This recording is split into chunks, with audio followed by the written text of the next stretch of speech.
రెడ్డికి అధికారాన్ని తెచ్చిన ఫార్ములా.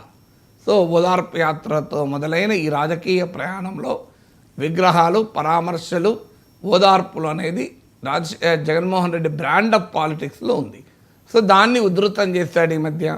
తర్వాత ఇష్యూస్ పైన మీకు పొగాకు రైతుల సమస్యపై కానీ, అంతకుముందు మిర్చి రైతుల సమస్యపై, ప్రభుత్వాన్ని సూపర్ 6 అమలుపై నిలదీయడం మొదలుపెట్టారు. ఇప్పుడు ఏకంగా ఇక పాదయాత్ర మొదలు పెడతానని అంటున్నాడు. అందువల్ల తన రైవల్ నుంచి ఒక బలమైనటువంటి అటాక్ రావడం వల్ల టీడీపీ కూడా దానికి ఆన్సర్ చేయాల్సి వచ్చింది. ఆ ఆన్సరు మీకు పొగాకు రైతులు, మిర్చి రైతుల విషయంలో కన్నా సింగయ్య విషయంలోనో, జగన్మోహన్ రెడ్డి భూతము అని చెప్పడం ద్వారానో, ఈ నరేటివ్ బిల్డింగ్ ద్వారా టీడీపీ అటాక్ చేయదలుచుకుంది.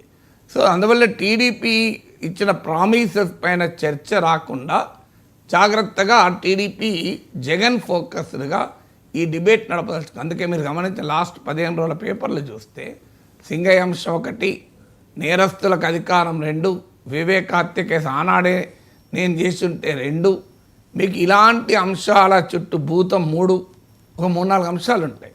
ఎందుకంటే ఈ నరేటివ్ బిల్డింగ్, జగన్ అనే వ్యక్తి ఒక ప్రమాదకరమైన వ్యక్తి, ఈయన మళ్ళీ పవర్లోకి వస్తే ప్రమాదం ఏర్పడుతున్న నరేటివ్ టీడీపీ బిల్డ్ చేయదలుచుకుంది. చంద్రబాబు నాయుడు ఫెయిల్ అయ్యాడు, ప్రజల్లో తీవ్రమైన అసంతృప్తి ఉంది, ఇప్పుడు అవకాశం ఇచ్చినా ప్రజలు చంద్రబాబును ఓడిస్తారు అన్న నరేటివ్ జగన్ బిల్డ్ చేయదలుచుకున్నాడు. సో ఈ పొలిటికల్ ప్రాసెస్లో జరుగుతున్నది ఏంటంటే ప్రజలు, ప్రజా జీవితాలు, ప్రజా సమస్యలు పక్కకు పోయి వ్యక్తులు, పార్టీలు, 2 కులాలు, 2 వ్యక్తులు, నాయకులు, 2 కులాల మధ్య ఘర్షణగా మారిపోయింది. ఇది మీకు ఇంత జరుగుతున్న ఎక్కడ జనసేన, భారతీయ జనతా పార్టీ ఇందులో పెద్ద భాగస్వామి కాదు మీరు గమనిస్తే. ఎందుకంటే వాళ్ళు రిలేటివ్లీ ఆ డిస్టెన్స్ మెయింటైన్ చేస్తున్నారు.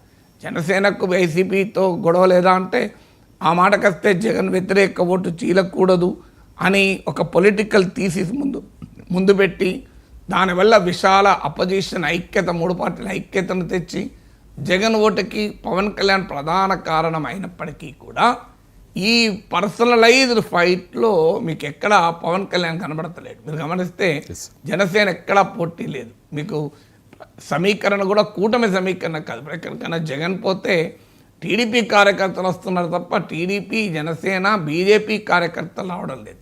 అందుకే ఈ మధ్య మాధవ్ బీజేపీ అధ్యక్షుడైన తర్వాత ఒక స్టేట్మెంట్ ఇచ్చాడు, బీజేపీ జెండా కూటమి ఎజెండా అని. అంటే దాని మీనింగ్ ఏంటి? కూటమి ఎజెండా ఒక్కదానితోనే మేము పోము, మా సొంత జెండా, సొంత ఎజెండా కూడా ఉంటుంది అని బీజేపీ చాలా స్పష్టంగా చెప్పింది. అందువల్ల బీజేపీ, జనసేన కూడా దీన్ని పూర్తిగా ఓన్ చేసుకోవడం లేదు. ఎందుకంటే ఇది totally personalised battle Jagan versus Chandrababu మధ్య ఒక వ్యక్తిగతమైన యుద్ధంగా మారిన తర్వాత జనసేనకి ఏం సంబంధం, బీజేపీకి ఏం సంబంధం, మీకు పవన్ కళ్యాణ్కి ఏం సంబంధం అనే క్వశ్చన్ వస్తుంది కదా. అందువల్ల మీకు వైసీపీ కూడా చూడండి, ఈ మధ్య పవన్ కళ్యాణ్ పైన ఆ స్థాయిలో అటాక్ కూడా పెట్టడం లేదు. ఎందుకంటే జనరల్గా ఒక యాక్షన్ ఉంటే ఒక రియాక్షన్ ఉంటుంది.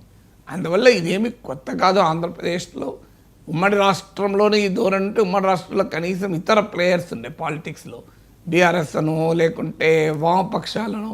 ఇప్పుడు ఆంధ్రప్రదేశ్కి వచ్చే వరకు కాంగ్రెస్ పూర్తిగా కనుమరుగైంది.